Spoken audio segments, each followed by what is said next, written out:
Eddie had always known life on the streets was tough, but lately, things had taken a turn for the terrifying. It started one bitter cold night when he noticed them. Shadowy figures in the corners of his vision, lurking just out of reach of the streetlights. At first, he thought it was a trick of the dark, or maybe just his tired mind playing games. But as he moved down the empty street, he realized they were following him. 3 shapes moving in eerie silence, gliding over the cracked sidewalk without a sound. He tried to shake them, ducking down alleys and weaving through side streets, but no matter where he went, they were there, always watching, always waiting. He turned, finally daring to get a better look. What he saw made his skin crawl. The figures had no faces. Their heads were blank slates, like smooth, polished skin with no eyes, no mouth, no expression, just an unbroken surface that seemed to absorb the light around them. "Leave me alone," Eddie shouted, his voice echoing through the empty street. But the faceless beings didn't respond. They simply tilted their heads as if curious and began moving closer, gliding toward him with an unnatural, inhuman grace. Heart pounding, Eddie broke into a run. He sprinted down streets and through alleyways, his breath coming in ragged gasps as he searched desperately for a place to hide. But every time he glanced over his shoulder, the faceless figures were there, matching his pace effortlessly, their blank heads tilted in his direction. He finally ducked into an old, abandoned building, hoping the maze of rooms and corridors would throw them off. He stumbled through the darkness, heart pounding as he listened for any sound of pursuit. But everything was silent. Too silent. Eddie leaned against a wall, trying to catch his breath. For a moment, he thought he'd lost them.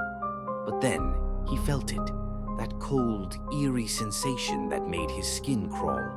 Slowly, he turned. There they were, standing in the doorway, faceless and motionless, blocking his escape. What do you want?" Eddie whispered, his voice trembling. In response, one of the beings tilted its head, and Eddie heard something, a faint, echoing whisper that seemed to come from all around him. "Remember." The word made no sense, yet it sent a chill down his spine. He backed away, his eyes darting around, searching for another exit. But the faceless beings moved closer, their silent footsteps pressing in on him. "Remember what?" he pleaded, his voice barely more than a whisper. "I don't understand." The beings stopped, their blank faces somehow radiating a sense of expectation. And then, in a terrible moment of clarity, memories began flooding back to him.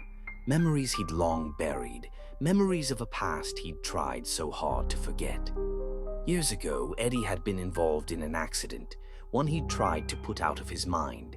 He had been behind the wheel, and it had happened so fast, a swerve, a flash of headlights, a deafening crash.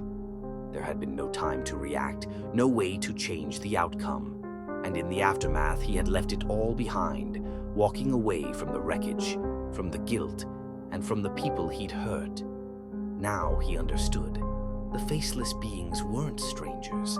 They were his past, his memories, the lives he'd left shattered.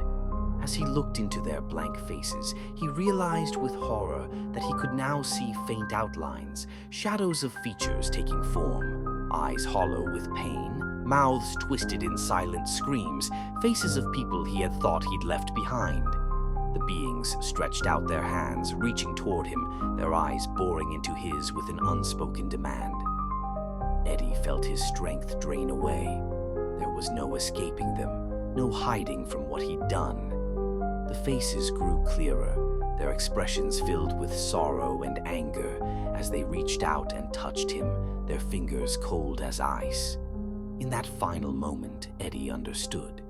These weren't just memories, they were his sins, his guilt, manifesting into something he could no longer ignore. As their touch enveloped him, the world around him faded, and everything went dark. The next morning, the streets were quiet. The city woke to a new day, bustling with people who never noticed the old, abandoned building, where a homeless man had vanished without a trace. Only a faint whisper echoed in the shadows, lingering in the silence. "Remember,